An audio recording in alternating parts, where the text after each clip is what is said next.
un début, il y a eu un commencement et il y aura une fin.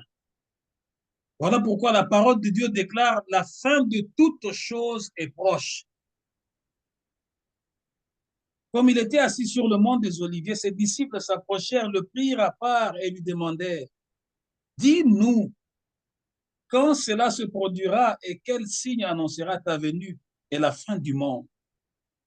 Le verset 4, Jésus leur répondit, faites bien attention. Vous voyez, c'est la parole de Jésus. Faites bien attention. Le message d'aujourd'hui est venu pour nous réveiller, pour nous donner un signal fort. Jésus dit à ses disciples, faites bien attention. Ce message est venu pour que tu fasses attention, que tu dises à ton mari, faisons attention. Que tu dises à ton oncle, que tu dises à ta sœur, que tu dises à ta nièce, que tu dises à tes enfants, faisons attention. Ça, c'est la parole du Christ. Il dit, faites bien attention.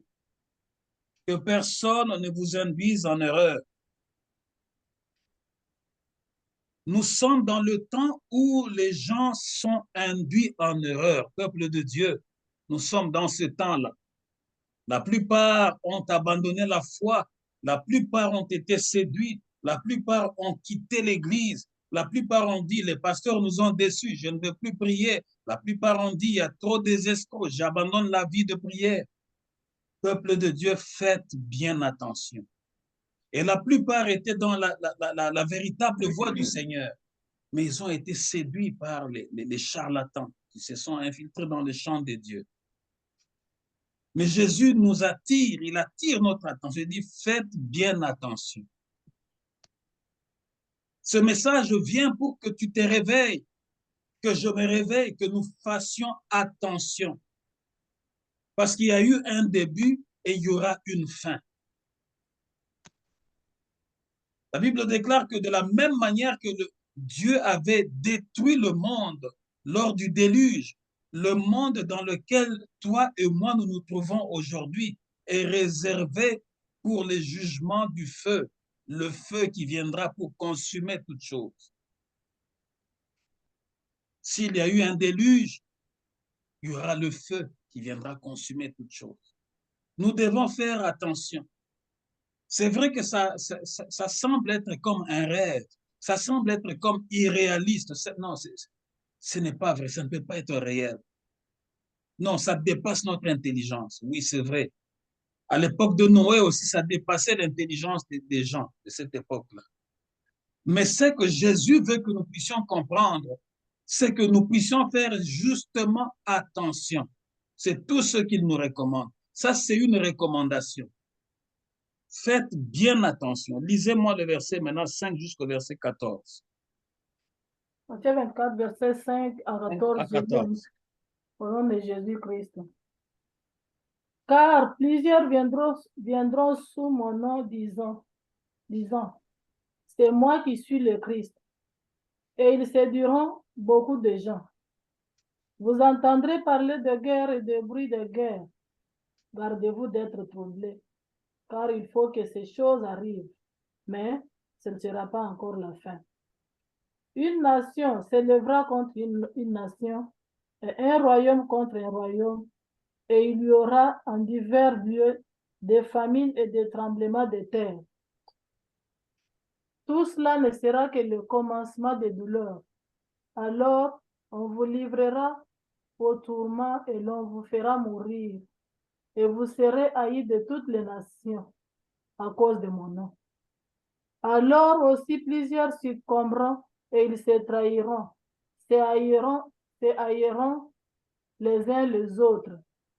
Plusieurs faux prophètes s'élèveront et ils séduiront beaucoup de gens. Et parce que l'iniquité se sera accrue, la charité du plus grand nombre se refroidira. Mais celui qui persévérera jusqu'à la fin sera sauvé. Cette bonne nouvelle du royaume sera prêchée dans le monde entier pour servir de témoignage à toutes les nations. Alors viendra la fin. Amen. Vous voyez, Jésus parle de la fin. il parle de la fin. Il y a un début et il y a une fin. La Bible dit ceci. Jésus continue, dit, car plusieurs viendront sous mon nom en disant, je suis le Messie. Et ils tromperont beaucoup de gens. Vous entendrez parler de guerre et de menaces de guerre.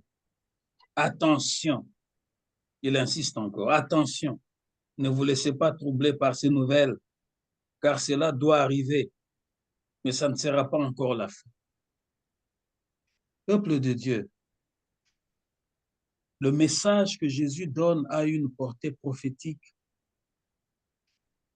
Si tu es vraiment, vraiment avisé, si tu fais vraiment, vraiment attention, est-ce que tu ne remarques pas que ce que Jésus-Christ a dit dans le verset 5 et le verset 6, nous sommes en train de le vivre aujourd'hui?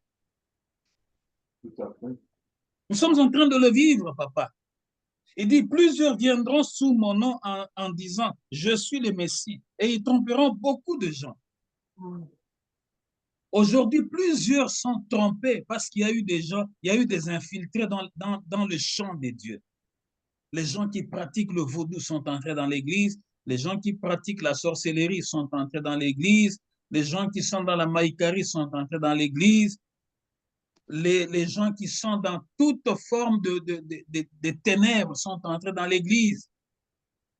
Aujourd'hui, il y a certaines vidéos, quand vous regardez, on vous envoie une vidéo, on voit des soi-disant serviteurs de Dieu fouetter les gens.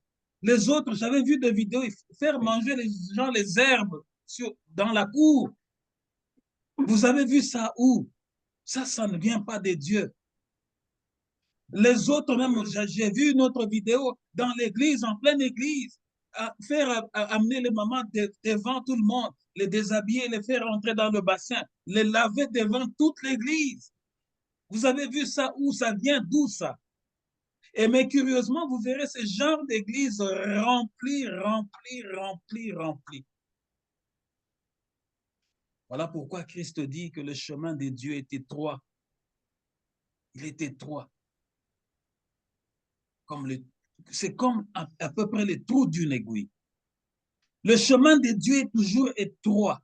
Mais le chemin qui conduit à la perdition, il est vaste. Parce que là, c'est vraiment le libertinage. C'est vraiment le libertinage. Mais les gens qui cherchent à faire la volonté de Dieu, qui parlent de la vérité de Dieu sans compromis, ces gens-là sont haïs aujourd'hui. Ils sont méprisés. Mais les gens qui disent que tout m'est permis, ce sont des gens aujourd'hui qui sont acclamés. Leurs églises débordent parce que là, tout est permis. Tout est permis. Ils peuvent brandir le drapeau des hommes et des femmes qui se transforment. Là, tout est permis. Venez dans notre église. Les gens qui se sont dénaturés, qui ont voulu corriger Dieu. Alors qu'au début, la Bible dit que lorsque Dieu a formé Adam de la poussière, après, il a suscité Ève, il a tiré la côte d'Adam et il lui a créé un être semblable. Parce qu'il n'était pas bon que l'homme soit seul. C'était ça le commencement. Mais aujourd'hui, l'homme étant perverti par les démons, par la sorcellerie, par le monde de ténèbres, l'homme veut corriger ce que Dieu avait fait au départ.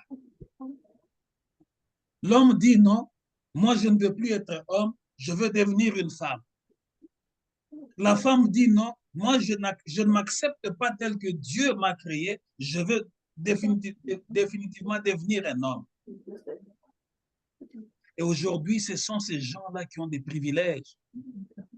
On a voté toutes sortes de lois pour les soutenir, pour les protéger à travers le monde. Une solidarité qui dépasse.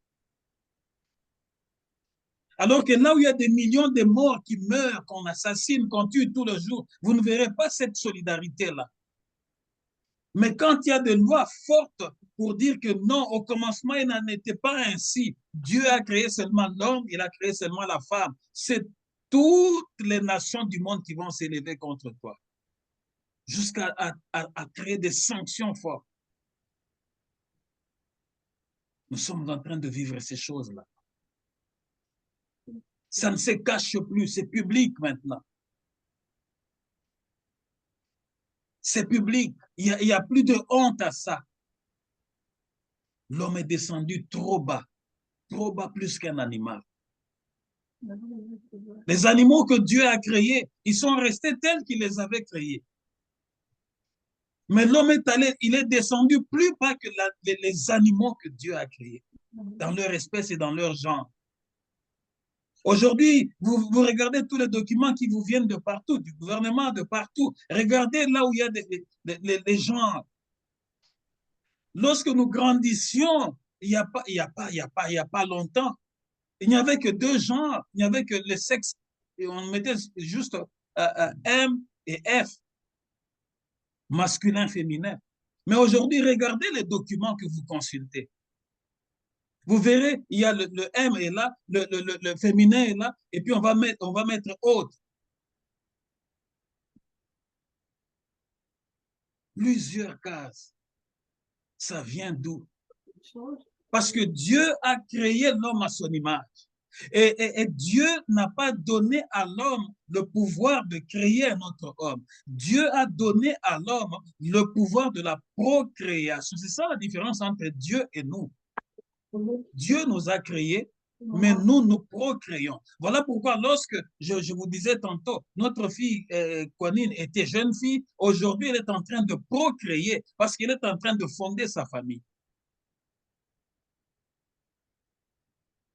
Mais l'homme est allé plus bas. Vous entendrez parler de guerre et de menaces de guerre.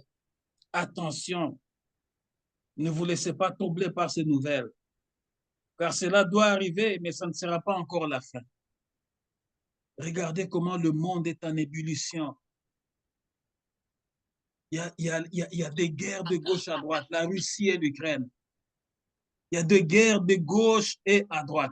Tout le monde entier est agité par des guerres. Le monde entier est agité par des guerres, des conflits. Le monde entier est troublé par des guerres.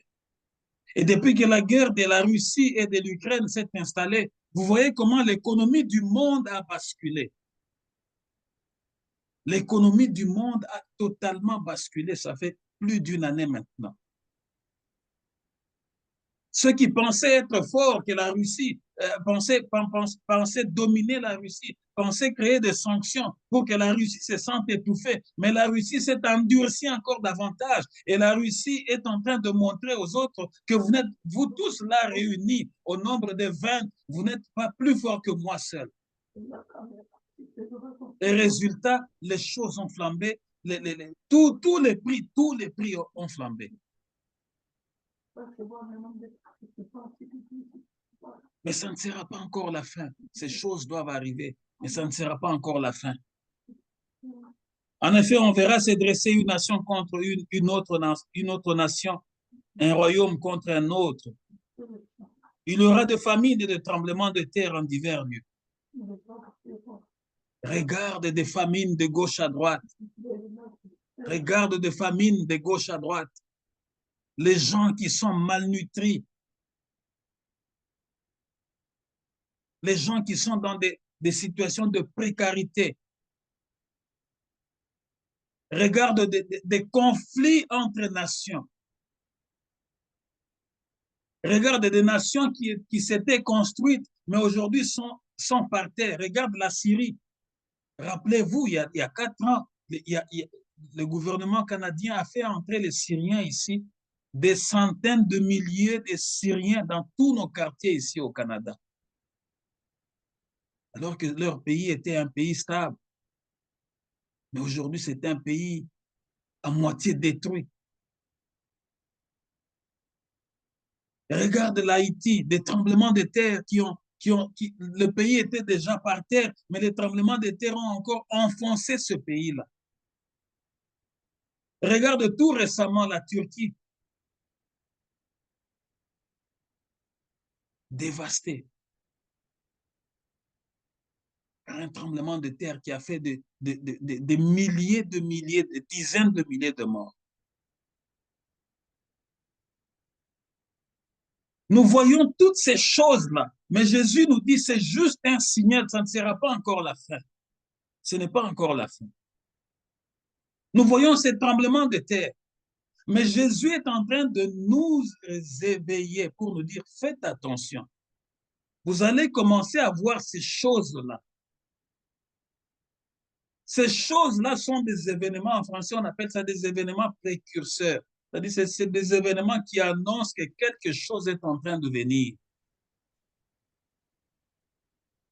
C'est des signes qui annoncent quelque chose. Il y a quelques jours, ici, je chattais avec ma belle-sœur en France. Elle me dit, vraiment la vie en France, là où nous sommes, la vie est complètement dure, est devenue dure. Les prix ont chamboulé avec leurs Français de France. Les prix ont complètement doublé, ainsi de suite. Je lui ai dit, même au Canada, c'est la même chose.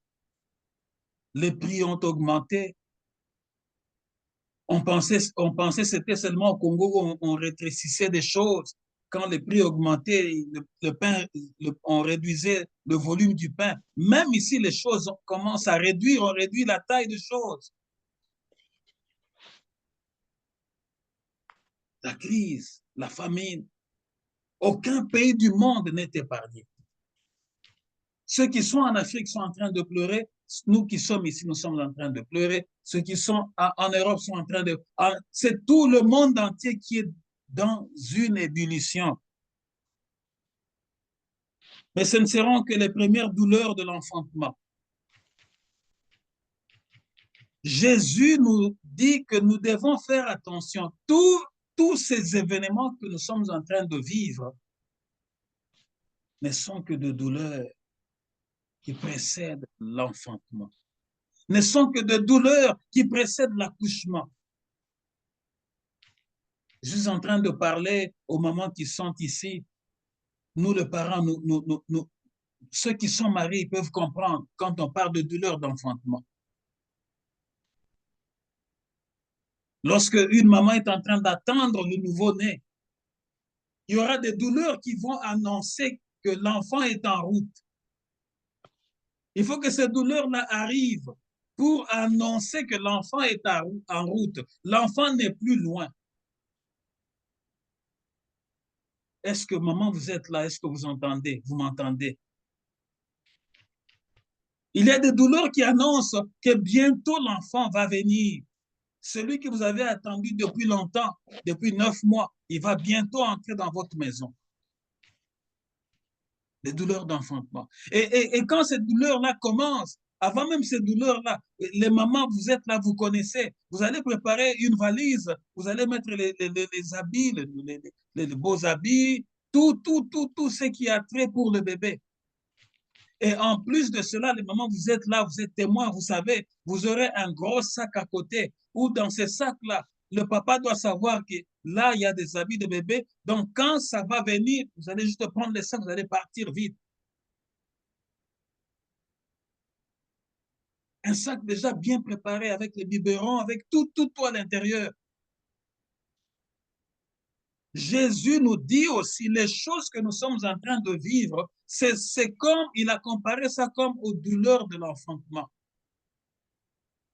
Le moment où vous êtes là, les papas, nous sommes là, nous connaissons quand cette période-là arrive, le sac est déjà prêt. Et maman te dit que tu dois savoir là où ce sac se trouve. Parce que quand le moment va venir, tu vas juste sauter sur le sac, vous allez entrer dans l'auto, vous allez partir vite. Ce que nous sommes en train de vivre, c'est la même chose que la douleur que nos mamans ressentent avant de donner naissance. Les douleurs qui précèdent. Peuple de Dieu, ce que nous sommes en train de vivre est un signal qui annonce que quelque chose va arriver. Quand nous ne savons pas. Mais Jésus nous appelle seulement à faire attention. Parce que tous ces événements qu'il a cités ici sont en train de se réaliser. Au verset 9, il dit, alors on vous persécutera et l'on vous mettra à mort. Toutes les nations vous haïront à cause de moi. N'est-ce pas, nous sommes en train de vivre ces choses-là. La persécution est entrée. Tous ceux qui veulent servir notre Seigneur Jésus-Christ, tous ceux qui veulent donner, se conformer à la volonté de Dieu, on se moque d'eux. On dit, ah non, vous êtes dépassés. La Bible, c'est les choses de l'ancien temps. Vous êtes dépassés, c'est de l'ancien temps. Pourquoi? Parce que l'ennemi s'est installé et l'ennemi a réussi à aveugler les yeux de plusieurs. Comme si lorsque tu te tatoues, tu es vraiment, tu es devenu le meilleur, tu es devenu le plus intelligent, tu es devenu le riche du monde. Comme si lorsque tu t'es fait tu te trouves les oreilles, tu es devenu le champion. Comme si lorsque tu changes de sexe, tu es devenu le meilleur. L'ennemi a réussi à corrompre le monde. Et ceux qui s'attachent à la parole de Dieu sont devenus comme des étrangers sur la terre. On ne comprend pas. Les gens ne nous comprennent pas comment on s'attache encore à la parole, à la Bible. Ils voient que la Bible, c'est du passé, ça ne fait pas partie de l'actualité. Mais Jésus nous appelle seulement à faire attention. Le moment où vous êtes là, vous savez, lorsque la douleur d'enfantement commence, le sac est déjà prêt. Non seulement le sac est déjà prêt, mais le papa qui est à tes côtés doit savoir là où se trouvent ces sacs-là, avec tout ce qu'il y a dedans. Ce que nous sommes en train de vivre aussi doit nous interpeller pour nous dire, attention, le Fils de l'homme est déjà en route. Il n'est plus loin. Peuple de Dieu, notre prière est que nous ne rations pas ce jour-là. Parce que le signe que Jésus-Christ a donné dans ce passage ici, nous sommes en train de le vivre. Mais seulement la plupart d'entre nous, nous sommes dans la distraction. Au verset 11, au verset 10, à cause de cela, beaucoup abandonneront la foi. Ils se trahiront et se haïront les uns les autres. Plusieurs ont abandonné la foi et plusieurs sont en train d'abandonner la foi. Plusieurs n'ont plus le temps pour la prière. Plusieurs n'ont plus de temps pour la prière, peuple de Dieu. Plusieurs n'ont plus de temps pour la prière. Plusieurs dans nos lèvres, c'est juste la justification. Ah non, le dimanche, pour moi, c'est le jour de préparer, d'arranger les habits de mes enfants, de faire ceci, de faire cela. Il n'y a même pas d'espace pour Dieu. La semaine de cette personne-là est pleine, du lundi jusqu'à dimanche. Elle, c'est aller au travail, c'est aller à Costco, c'est rentrer à la maison, c'est préparer, c'est manger, c'est aller dans des fêtes. Sa semaine est pleine. Il n'y a même pas d'espace pour Dieu. La haine est entrée. La haine est entrée dans l'Église. La haine est entrée au milieu des enfants de Dieu. Une haine qu'on ne peut pas expliquer. Tu es en train d'haïr ton frère pour rien. Tu es en train d'haïr ta sœur pour rien. Tu es en train d'haïr cette famille-là pour rien. Une haine gratuite. Sans parler de trahison. On est prêt à se trahir. Comme Judas avait trahi son maître Jésus. On est prêt à se trahir à tout moment pour faire plaisir aux hommes du monde. Au verset 11, de nombreux faux prophètes surgiront et ils tromperont beaucoup de gens. Parce que le mal ne cessera de croître. L'amour du plus grand nombre se refroidira. Sans parler de prophètes qui sont en train de tromper tout le monde, de tromper plusieurs. Mais le mal va augmenter. Regarde maintenant, là, le mal a augmenté. Si vous ne voyez pas ça, demandez au Saint-Esprit de vous ouvrir les yeux. Le mal a augmenté. Peuple de Dieu, les choses que nous sommes en train de vivre aujourd'hui, la haine, la dureté de cœur, même nos parents, nous n'ont pas vécu de telles situations. Aujourd'hui, le mal a augmenté. Le mal a augmenté. La haine a augmenté. Que ce soit parmi les enfants d'une même famille. D'avoir une famille divisée. Pourquoi? Parce que l'autre là est en train de réussir, les autres voient que non, lui ne veut pas les aider. Mais vous tous, vous êtes nés d'un même père, d'une même mère.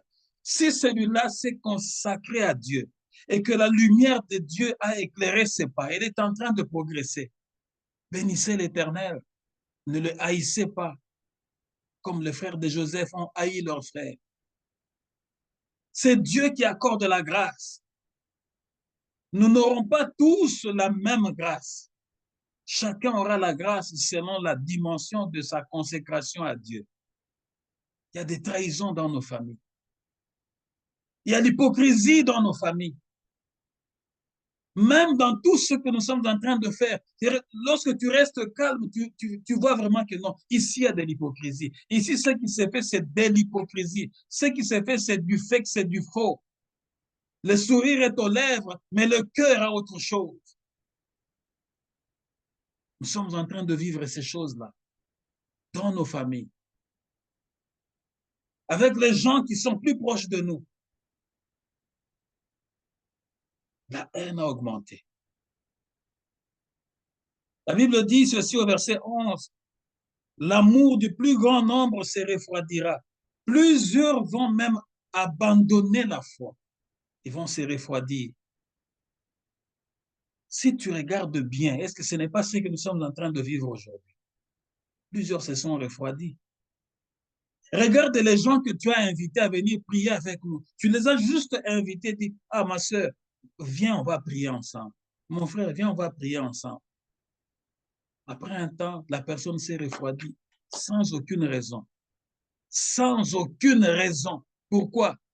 Le prince de ce monde de ténèbres ne veut pas que cette personne-là soit gagnée et qu'elle soit sauvée. Parce que la Bible dit, le diable est en train de rôder tout autour de chacun d'entre nous. Il est en train de chercher qui il va dévorer. Voilà pourquoi je vous ai dit le dimanche passé, nous devons veiller les uns sur les autres. Parce que les signes que Jésus a dit sont en train de se vérifier. Nous sommes en pleine douleur. Quelque chose va arriver. À n'importe quel moment, quelque chose va arriver. Quelque chose va arriver. Mais si nous ne sommes pas prêts à comprendre que Jésus nous avait déjà prévenu, dit, faites très attention quand vous verrez ces choses, quand vous verrez de guerre, quand vous verrez de tremblements de terre. Sachez que ce n'est pas encore la fin, mais c'est des signes qui annoncent la fin. Jésus ne peut pas mentir. La parole de Dieu ne peut pas mentir. C'est la meilleure prophétie parce qu'elle est pure, elle est correcte, elle est infaillible. Des fois, les hommes du monde agissent par sentiment. Mais le Fils de l'homme n'est pas venu pour agir avec sentiment. Il est venu pour nous faire voir le royaume de Dieu. Et que nous puissions comprendre que la terre ici que nous voyons est provisoire. Un jour, elle va passer. Ne t'accroche pas aux choses de la terre. Ne t'accroche pas à tes bijoux. Ne t'accroche pas à la voiture. Ne t'accroche pas à la maison. Ça va rester. Aucune pierre ne restera sur une pierre. Ça, c'est la parole de Dieu qui le dit. Ne t'accroche pas, maman. Ne t'accroche pas, papa. Ne t'accroche pas. Tu as reçu aujourd'hui, béni l'Éternel. Tu manques aujourd'hui, béni aussi l'Éternel. Ne t'accroche pas, parce que tout ce que nous sommes en train de vivre, l'endurcissement de cœur, tu vois vraiment que les hommes du monde, les hommes de ce temps de la fin, ont un cœur endurci. La compassion n'existe plus. S'il veut te détruire, il va te détruire. S'il veut te descendre, il va te descendre. Il n'y a plus d'amour, il n'y a plus de compassion. Pourquoi? Parce que le mal a augmenté d'intensité. Chaque jour, c'est comme si le diable était en train d'augmenter le feu, la chaleur du mal. l'intensité du mal. Chaque jour, il augmente, il augmente. Chaque jour, il augmente, il augmente. Et lorsqu'il augmente, il endurcit même les gens qui sont autour de nous. Il endurcit leur cœur. Comme si lorsque tu viens à la prière, tu viens pour le pasteur Guilain. Non, je ne suis qu'un simple instrument que Dieu est en train d'utiliser pour sa gloire. Je ne suis pas Jésus, mais je suis juste un instrument que Jésus veut utiliser pour ton salut. Voilà pourquoi la Bible dit que le salut est individuel. Tu vas rater le salut parce que toi, tu dis, ah non, sa tête ne me plaît pas. Ah oui, ce jour ici, non, non, non, je ne veux pas voir cette tête-là. Non, vous ne venez pas ici pour moi, mais nous venons parce qu'il y a la parole de Dieu qui est prêchée. Et c'est cette parole qui va nous servir d'ascenseur pour nous amener auprès de Dieu. Parce que le mal ne cessera de croître, l'amour du plus grand nombre se refroidira. Mais celui qui tiendra bon jusqu'au bout sera sauvé. Peuple de Dieu, tenons bon jusqu'au bout. Tiens jusqu'au bout. Tiens jusqu'au bout. Est-ce que je parle à quelqu'un aujourd'hui? Telemangui, Telemangui. Tiens jusqu'au bout. Sois ferme jusqu'au bout. Qu'on ne vienne pas t'arracher ta couronne. Reste debout jusqu'au bout. Persévère jusqu'au bout. Parce que ce n'est pas maintenant qui compte, c'est la fin qui compte. Ce n'est pas maintenant, c'est la fin. C'est à la fin que chacun de nous aura une couronne. Mais Jésus veut que nous puissions tenir ferme jusqu'au bout. Voilà pourquoi tu vois que la plupart sont venus avec le zèle du début. Lorsqu'on t'annonce l'évangile, tu acceptes Jésus, tu viens, tu es dans la joie, tout marche bien. Oui, tu as le salaire, tu as la maison, tu as ceci, tu as cela. Mais lorsqu'il y aura la tempête, lorsque tu seras tenté comme Job, tu commences à renier la foi. Tu commences à voir que non, Dieu m'a abandonné. C'est parce que toi, tu vis pour le bien du monde. Mais si tu vis pour Dieu, tu vas comprendre que les biens du monde vont rester. Un jour, tu vas perdre ceci, un jour, tu vas gagner l'autre. C'est juste un temps. La Bible dit, l'épreuve que tu es en train de passer ne vient pas pour te tuer, mais l'épreuve vient pour te fortifier davantage. Parce que Dieu ne va pas t'abandonner éternellement dans cette situation-là. Mais aujourd'hui, comme il y a eu de faux prophètes, il y a eu de faux enseignants qui sont entrés, ils ont neutralisé les enfants de Dieu avec des enseignements erronés pour leur faire comprendre que même dans cette épreuve-là, frère, non, je pense que ça ne va pas aller. Je pense ceci, je te propose ceci. On commence à proposer. Et l'homme est prêt à tout pendant des situations difficiles, pourvu qu'il en sorte. Mais Jésus nous dit, celui qui tiendra ferme jusqu'au bout, c'est celui-là qui sera sauvé. Je te prie de tenir ferme jusqu'au bout. Les disciples de Jésus ont tenu ferme jusqu'au bout. Vous savez que lors de l'enlèvement, Jésus leur a fait une promesse éternelle. La nouvelle cité, la nouvelle Jérusalem, là où nous irons vivre si Jésus-Christ revient. La Bible dit, elle sera bâtie sur le 12 colonnes. Et ces 12 colonnes-là représentent les noms des 12 apôtres. Quel privilège! Quel privilège! Quel privilège! Vous savez, chacun de nous aura une couronne, mais nos couronnes ne seront pas pareilles, ne seront pas semblables. Chacun aura selon ce qu'il aura fait dans la moisson. Nous n'aurons pas quand même à dire que notre couronne sera semblable à la couronne de l'apôtre Paul. Non, l'apôtre Paul a une couronne spéciale. Si on parle de la doctrine aujourd'hui, c'est à cause de cet apôtre-là. Il nous a enseigné, nous a révélé beaucoup de choses. La couronne de chacun aura son éclat. Mais faisons en sorte que nous soyons là. Faisons en sorte que nous soyons là. Au verset 14, cette bonne nouvelle du règne de Dieu sera proclamée dans le monde entier pour que tout le peuple entende les témoignages. Alors seulement viendra la fin. Oui, il faut que la parole soit prêchée jusqu'aux confins de la terre. jusqu'aux extrémités de la terre. Lorsque cette parole sera prêchée jusqu'au fond là-bas, c'est alors que viendra la fin. C'est-à-dire qu'il y a eu un début, il y aura une fin. Sache aussi que la situation que tu traverses a un début, elle aura une fin. Parce que dans chaque chose, il faut qu'il y ait un début, il faut qu'il y ait aussi une fin. Mais il faut que la parole soit entendue jusqu'au fin fond. Utilise ta bouche pour prêcher aux autres la parole de Dieu, le message du salut, et leur dire, faites attention, nous sommes témoins des événements, et ces événements annoncent quelque chose. Ce que nous sommes en train de vivre ici, il y a 60 ans passés, il y a 50 ans passés, les gens de cette époque-là n'ont pas vécu ça. Aujourd'hui, nous vivons des événements qui sont vraiment radicaux. Tout est perturbé. Nous avons vu comment la COVID a frappé le monde entier, a paralysé le monde entier. Nous sommes en train de passer maintenant dans une inflation qui paralyse encore le monde entier. Aucune solution. Aucune solution. Même en France, les gens qui se voyaient, ah non, notre pays est stable, l'économie est stable. Mais vous voyez comment ça fait une semaine que les gens sont sur la rue en train de marcher. Lisez-moi le verset 23 à 25. 23 à 25. Toujours dans le livre de Matthieu, chapitre 24, versets 23 à 25. Maman Julie, est-ce qu'elle est là?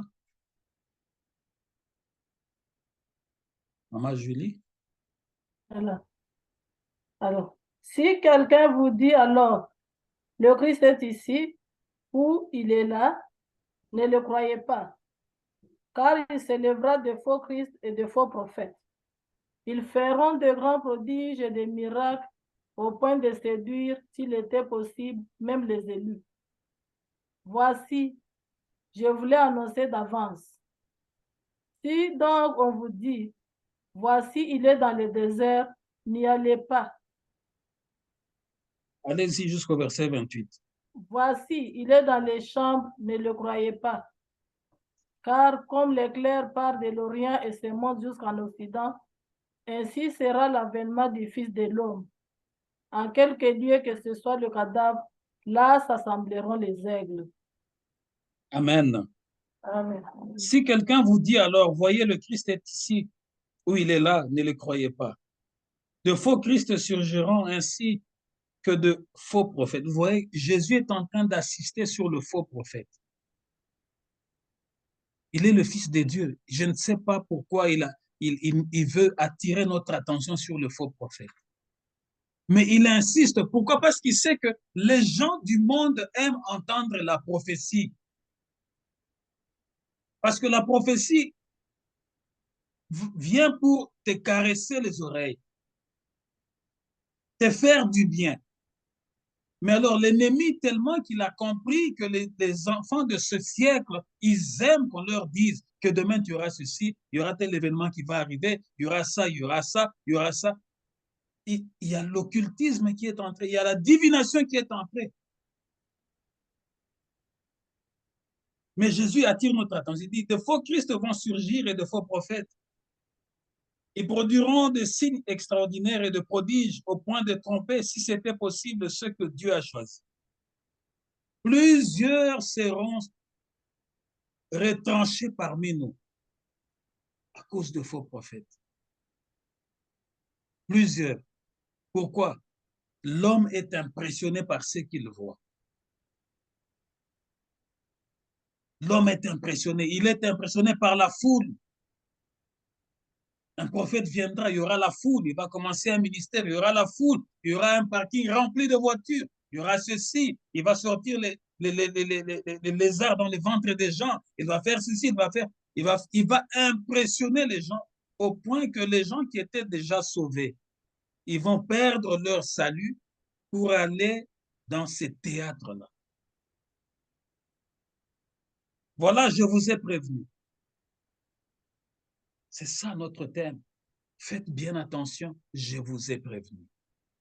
Jésus nous a déjà prévenus pour qu'à la fin, lorsqu'il va revenir, le jugement, Jésus va juger, il n'y aura pas de parti pris. Si c'est blanc, ça va être blanc. Si c'est noir, ça va être noir. Tu n'auras pas à te justifier comme nous avons l'habitude. Ah non, ah, pourquoi on ne te voit pas? Ces jours ici, je suis fatigué, je dors ceci. Plein de justifications. Mais devant Jésus, tu vas te justifier comment? Parce que lorsqu'il va venir dans sa gloire, il n'y aura plus question de se justifier. Parce qu'il nous a donné tous les signes, il nous a demandé de faire attention, il a déjà prédit les choses qui vont arriver. C'est pour nous dire que lorsque ce moment-là viendra, sois prête, sois prêt. Il n'y aura plus à se justifier. Si l'on vous dit, regardez, il est dans le désert, n'y allez pas. Si l'on prétend, il se cache quelques endroits, en quelques endroits secrets, n'en croyez rien. Verset 27. En effet, quand le Fils de l'homme viendra, ça sera comme l'éclair qui jaillit du levant et illumine jusqu'au couchant. Lorsque le Fils de l'homme va venir, ça sera comme un éclair. Vous voyez, quand nous voyons l'éclair ici, ceux qui sont à Manitoba voient l'éclair, ceux qui sont à Calgary voient l'éclair, ceux qui sont à Vancouver, ils voient l'éclair. Au même moment que l'éclair traverse le ciel, tous ceux qui sont de gauche à droite, dans toutes les contrées, ils voient l'éclair. Il dit de la même manière, quand le Fils de l'homme va venir, quand Jésus va descendre, celui qui est à Mbandaka, là où moi je suis né, à Mbandaka, il va voir l'éclair. Celui qui est à Lubumbashi, il va voir l'éclair. Celui qui est à Goma, il va voir l'éclair. Celui qui est en France, il va voir Jésus parce qu'il va le même ciel ici. C'est de la même manière que nous voyons le même ciel ici. De la même manière que celui qui est en France, il voit le même ciel. Il viendra devant tout le monde dans sa gloire. Nous le verrons tous. Lisez-moi les versets 34 et 35. Versets 34 à 35. Je lis au nom de Jésus-Christ. Je vous l'ai dit en vérité, cette génération ne passera point que tout cela n'arrive. Les ciels et la terre passeront, mais mes paroles ne passeront point. Amen. Vraiment, je vous assure que cette génération-ci ne passera pas avant que tout cela ne commence à se réaliser.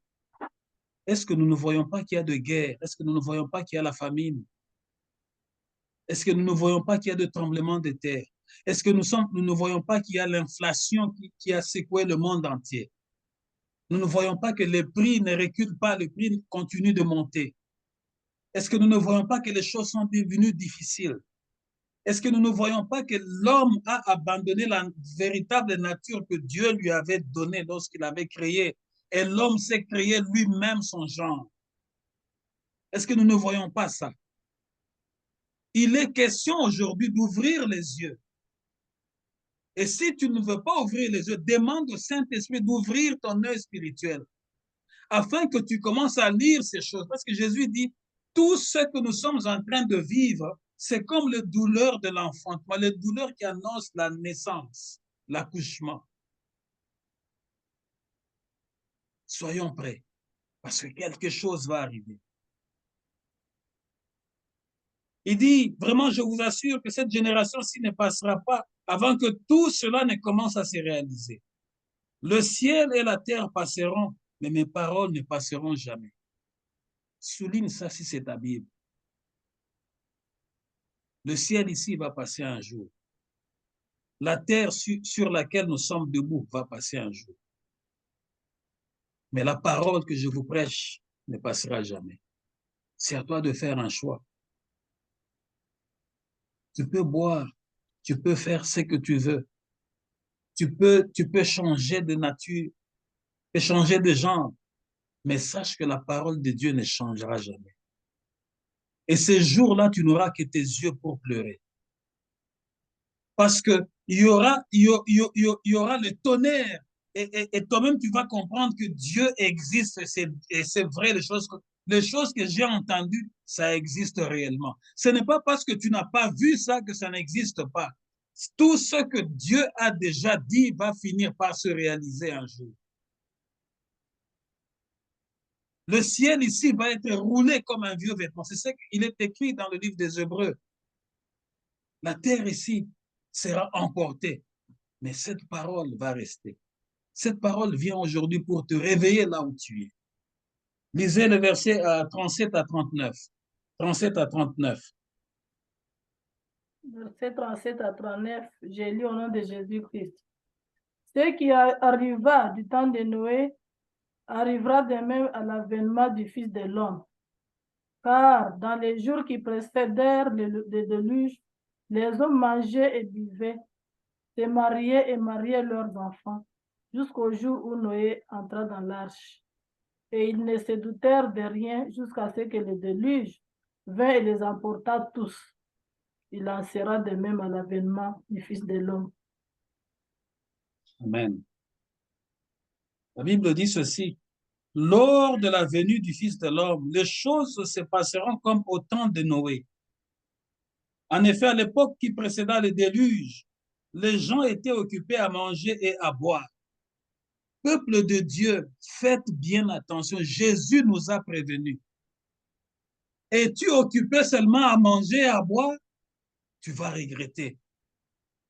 Es-tu occupé seulement à les enfants ici, les enfants là-bas? Oui, amène les enfants auprès de Jésus. Amène ta maison auprès de Jésus. Parce que le salut est individuel. Ce jour-là, l'enfant que tu aimes beaucoup là, il aura son sort devant Dieu. La personne que tu aimes beaucoup là aura son sort devant Dieu. Tous nous serons seuls devant le tribunal de Jésus-Christ. Je vous préviens parce que c'est des choses vraies qui vont arriver. Je vous préviens parce que c'est des choses vraies qui vont arriver. Jésus nous a prévenus. Il a dit, faites bien attention, je vous ai prévenu. En français, on dit, un homme averti en vaut deux. Celui qui est averti, attention sur ce chemin-là, il y a un serpent venimeux qui sort et qui tue les gens, qui mord les gens à tout moment. Faites attention. Ceux qui sont avertis n'iront pas sur ce chemin-là. Mais ceux qui sont têtus voudront aller découvrir si réellement ce serpent venimeux-là sort. Aujourd'hui, tu peux passer sans qu'il ne sorte. Mais il arrivera un jour où tu vas passer, tu vas le croiser face à face. La parole de Dieu est un miroir. Elle vient pour nous montrer notre véritable visage, notre véritable nature, afin que tu changes ta façon de vivre. Tu changes ta façon, que tu enlèves la lourdeur. Tu as la lourdeur, tu n'arrives pas à prier, tu n'arrives pas à parler de Dieu, tu as la honte de Dieu, tu fais semblant. Oui, loenge kotikana. On te connaît parce que, en Swahili, on dit, on a tchangamou Shabbat. Donc, tu viens pour mouvementer les gens. Oui, mais ça va rester. En effet, à l'époque qui précéda le déluge, les gens étaient occupés à manger et à boire, comme aujourd'hui. Nous sommes occupés à manger et à boire. Nous sommes occupés à organiser des fêtes. Pour organiser les fêtes, nous sommes les premiers, nous sommes les premières. Mais si on nous dit aujourd'hui, peuple de Dieu, organisons un événement où nous allons appeler les gens pour la gloire de Dieu, personne ne va se mettre devant pour dire je veux faire ceci, je veux faire cela. Tout le monde va fuir, tout le monde va annoncer un voyage, je veux partir. Moi, d'ailleurs, je ne serai pas là. Oui, cet événement, ces événements que Jésus a dit, ça peut te surprendre dans ton voyage là. Et tu manqueras le mot à dire à ton Seigneur. Tu as la vie des excuses en excuses jusqu'à aujourd'hui. Change. Les gens étaient occupés à manger, à boire, à se marier, à marier leurs enfants. Peuple de Dieu, nous sommes occupés, les gens sont occupés à faire des fêtes de mariage, à boire, à beaucoup manger, à s'habiller très bien. Jusqu'au jour où Noé entra dans le bateau. Noé avait presque supplié les gens. Il avait presque supplié les gens. Mais les gens étaient entêtés comme aujourd'hui, étaient endurcis comme aujourd'hui, parce qu'ils ne voyaient pas comment Dieu allait détruire le monde. C'est à peu près ce qui se passe dans ta pensée. Tu ne vois pas comment ce monde va finir. Parce que tu as vu ton père mourir, tu as vu ta mère mourir, tu as vu l'autre mourir, tu te dis non, ça n'arrivera pas. Mais Jésus dit, tout va passer, mais les paroles qu'il nous a données ne passeront pas. Mais ce que j'aime dans ce que nous lisons, il dit, faites bien attention, je vous ai prévenu. Pour que ce jour-là, tu ne dises pas, Seigneur, on ne m'avait jamais dit ces choses ici. Parce que la colère de Dieu sera grande et forte. Noé est entré dans le bateau. Noé a fermé le bateau. Vous savez que Noé avait ses filles et il avait déjà marié ses filles. Même les maris de ses filles ont douté de Noé. Vous savez quelle tristesse Noé avait? Il arrive aussi des fois les gens qui sont, d'ailleurs la plupart des fois, les gens qui sont autour des hommes de Dieu, qui sont proches dans la famille des hommes de Dieu, ce sont des gens qui critiquent les hommes de Dieu. Ce sont les gens qui doutent du ministère des hommes de Dieu. Mais je vous dis que la colère de Dieu viendra. Et lorsque la colère de Dieu viendra, c'est là que vous allez comprendre qu'il y a eu un homme de Dieu sur cette terre. Noé, même ceux qui étaient les maris de ses enfants, ont boudé. Ils sont restés, ils sont morts. Ses filles ont juste obéi, ils sont entrés avec leur père. Il va arriver aussi aujourd'hui, ce jour-là, quand Jésus va revenir, je ne souhaite pas que quelqu'un de mien puisse rester, être brûlé dans le feu éternel à cause de son entêtement, à cause de son endurcissement. Parce que Jésus a dit dans les Écritures, un prophète a toujours été ignoré dans sa patrie. Un serviteur a toujours été saboté dans sa patrie, dans sa famille. La grâce que Dieu met au milieu de ses serviteurs, c'est souvent les hommes qui viennent de loin qui reçoivent cette grâce-là. Mais ceux qui sont avec lui, qui le voient manger le foufou avec eux, ils pensent qu'il est comme eux. Peuple de Dieu, s'il y a un mystère qui se cache là-dedans, lorsque Dieu appelle un serviteur, il y a des choses que Dieu met dans cet homme-là, dans cette femme-là, que tu ne peux pas voir de tes yeux comme ça. Parce qu'il y a une alliance qui est déclenchée. C'est une alliance éternelle. Et c'est jusqu'à la mort. Voilà pourquoi la Bible dit, qui es-tu toi pour juger mon serviteur? Tu seras en train de les juger alors que pendant la nuit, Dieu avait déjà réparé avec lui. Et la colère de Dieu va te frapper comme elle avait frappé la sœur de Moïse. La sœur de Moïse était devenue lépreux. Parce qu'elle s'était dit, Moïse, toi mon frère, tu veux dire, il n'y a que toi qui entends la voix de Dieu. Elle avait parlé à Moïse avec une arrogance. Et comme Moïse bégayait, Moïse a même manqué le mot pour répondre à sa sœur, Myriam. Mais Dieu, pour montrer que non, moi j'ai une alliance particulière avec mon homme ici. Dieu a humilié la sœur de Moïse publiquement. Elle a été frappée d'une lèpre de la tête jusqu'à la plante de pied. Le même homme qui ne savait même pas parler, il a vu sa sœur dans cet état-là. Il est encore rentré auprès de Dieu, dit, Seigneur, aie pitié d'elle, aie pitié d'elle. Nous n'allons pas partir la laisser comme ça. Parce qu'à cette époque-là, quand tu étais frappé de la lèpre, tu étais exclu de la communauté. Donc, elle était condamnée à mourir et Israël était prêt déjà à quitter pour partir. Faites très attention. C'était comme au temps de Noé. Je vous préviens parce que Jésus nous a prévenus. L'endurcissement de cœur ne sert à rien. Le fanatisme ne sert à rien. L'orgueil personnel ne sert à rien. La haine ne sert à rien. Mais la parole de Dieu vient pour nous avertir que nous sommes en train de vivre des événements. Ces événements sont en train d'annoncer quelque chose. La Bible dit, ils ne se doutèrent de rien jusqu'à ce que viennent les déluges qui les emporta tous. Ce sera la même chose lorsque le Fils de l'homme viendra. Ce sera la même chose. Il va venir, il va trouver les gens qui ont changé de sexe.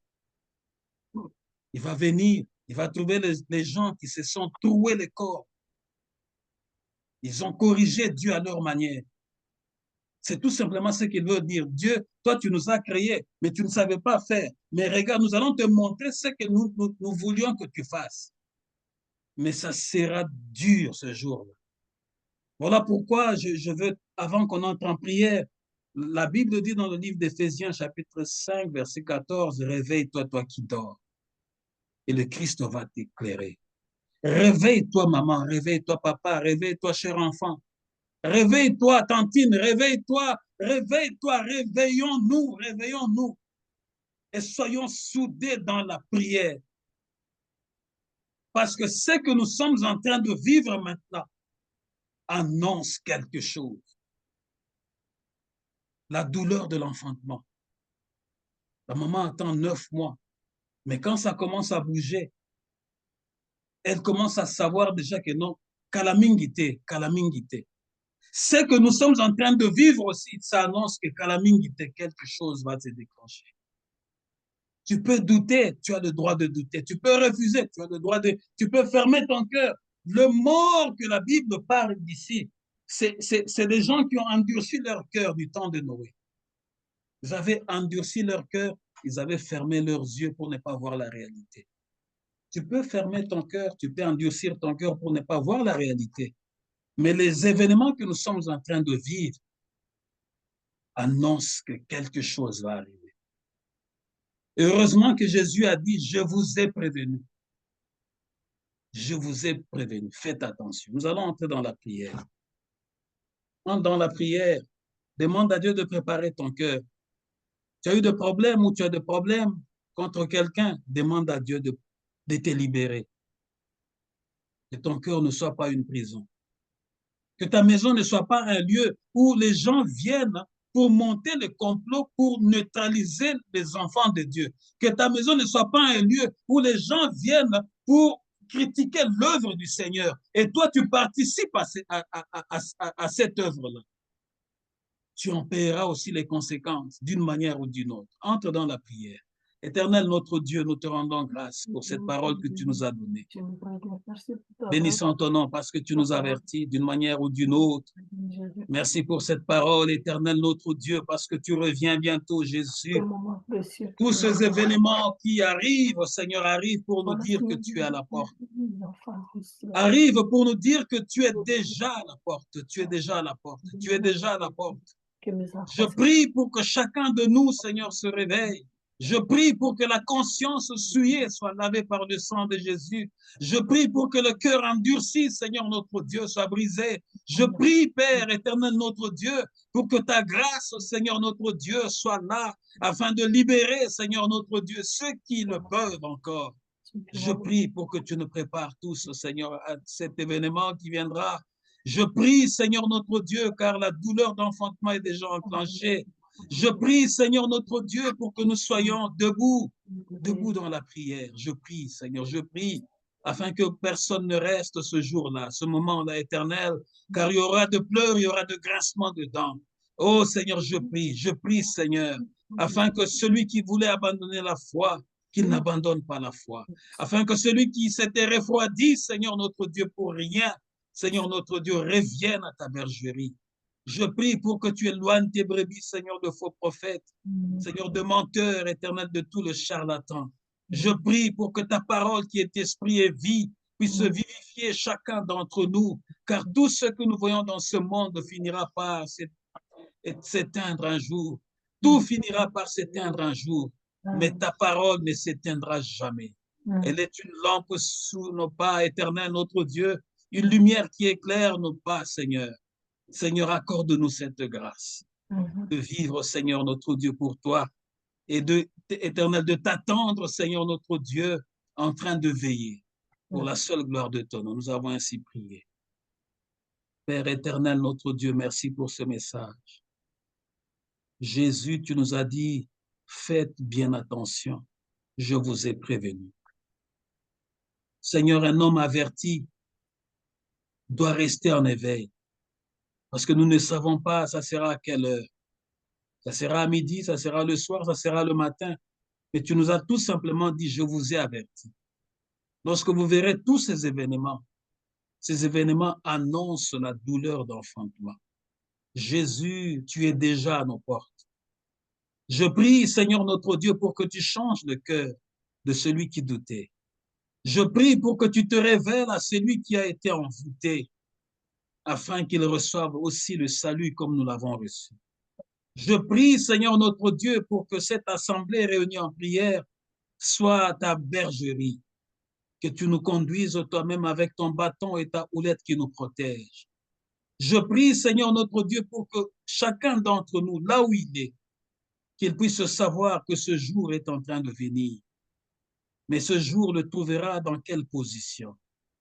Au temps de Noé, les gens étaient endurcis parce qu'ils étaient frappés par l'esprit de mort. Ils étaient en train de manger, d'organiser de grandes fêtes. Ils se sont moqués de ton serviteur Noé jusqu'à ce qu'il a fermé les portes de l'arche. Seigneur, aujourd'hui, les gens se moquent de ta parole, se moquent de tes serviteurs que tu as envoyés. Seigneur, nous ne sommes que des instruments entre tes mains afin de déverser ta grâce au milieu de ton peuple. Je prie, Seigneur notre Dieu, que tu exerces tes jugements, afin que celui qui reçoit cette parole, éternel notre Dieu, trouve grâce auprès de toi, et que celui qui demeure encore dans le sommeil spirituel soit éveillé par la puissance du Saint-Esprit. Je prie que le malin qui rôde comme un lion rugissant, Seigneur, autour de nous et autour de nos maisons, Seigneur, soit chassé et terrassé par toi, le lion de la tribu de Juda. Je prie, Seigneur, pour que tu nous gardes fidèles à toi, que nous soyons éveillés, Seigneur. Réveille, Seigneur, le papa, réveille le maman. Seigneur, que chacun sorte de son sommeil, qu'il soit debout, car tu reviens bientôt. Je bénis ton peuple, je bénis toutes leurs activités. Seigneur, toi qui donnes le pain, Seigneur, toi qui donnes la nourriture, au milieu de cette crise, au milieu de cette inflation, au milieu de tout ce cri de douleur, Seigneur, qui, éternel notre Dieu, envahisse tout le monde éternel. Nous prions pour que tu fasses la différence pour ceux qui t'appartiennent, avant que tu ne reviennes. Au nom de Jésus, nous avons ainsi prié. Amen. Amen. Acclamons l'Éternel notre Dieu. Amen. Dieu, nous vous bénissons, nous vous disons merci. Amen. Amen. Mama Mungu akubariki sana. Amen, papa. Sana. Mungu amebariki sana, Mungu ameshindie kabisa. Merci, merci, merci, merci Marie-Ruth. Merci. Que Dieu vous bénisse, que Dieu vous bénisse. Vraiment que Dieu vous bénisse. Maman Françoise, que Dieu vous bénisse. Que Dieu vous bénisse, que Dieu vous bénisse dans vos maisons, dans tout ce que vous êtes en train de faire. Que la main de Dieu vous accompagne. Amen. Bonne semaine, bon dimanche. Amen.